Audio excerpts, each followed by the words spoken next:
It's a long time ago, and to try to bring back the feelings, some things you want to forget.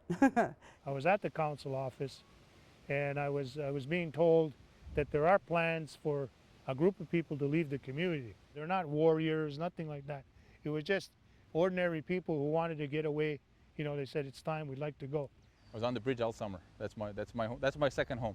It was supposed to be peaceful, and they were supposed to be protected to go across. That haunts me to this day because I felt that I could have and should have prevented that somehow, some way. Because I know you can't trust those people. They had to come across the bridge, and they made them wait on the bridge for hours while the people built up at Whiskey Trench. They call it Whiskey Trench because Seagrams used to be all along that area. Radio stations in Montreal started talking about, you know, all these people leaving and that everybody should go there from all the, you know, from wherever in Montreal, whatever else. And hundreds of people showed up. The SQ knew it, the RCMP knew it, and they let them through.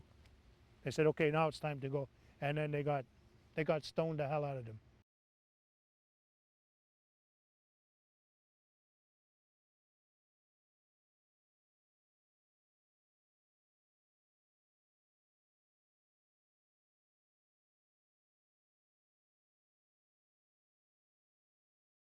She was driving with my mom and my dad in the car. My dad wasn't well. He was laying down in the back seat.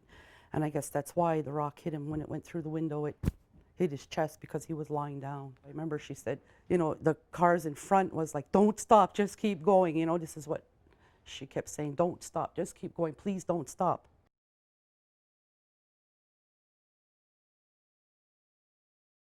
How could people do that?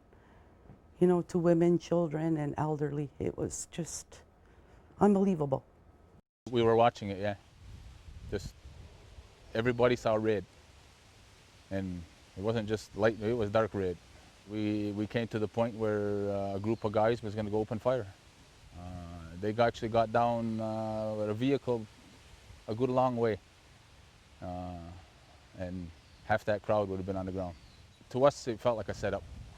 You know, to let them go through and let the people stone them. And as they were being stoned, you watch, the police officers were laughing. They weren't doing anything. They didn't protect them, which is what they were supposed to do. You're damn right they could have done more. They could have let them through right away if they were if they really were sincere about allowing people to leave the community. So the police are just as much to blame as maybe more than anybody else. Because those people that were there were idiots. And the police knew that. I'd have to say my father never recovered fully from that time. Went into a very deep depression, very quiet, very to himself. As far as I'm concerned, there was an attempt to kill our people. That's what that was all about. Not just to say, you know, just to throw rocks at them. Injure, maim, kill.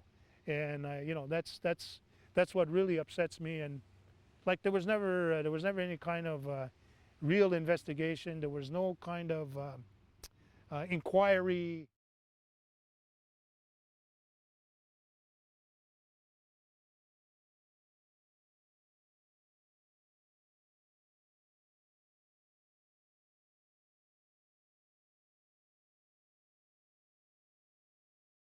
And people are still, to this day, I think they've been affected by that.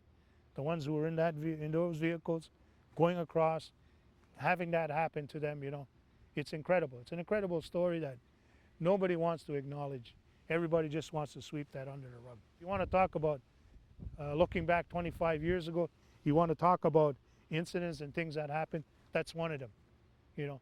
And people now that are still around, still alive, they should be ashamed of themselves. Such a cowardly act. Never expected that. I mean, like I'm saying, I know there's racism out there, but I've never seen it to that, like a hatred toward our people, you know, to come out in that kind of violence.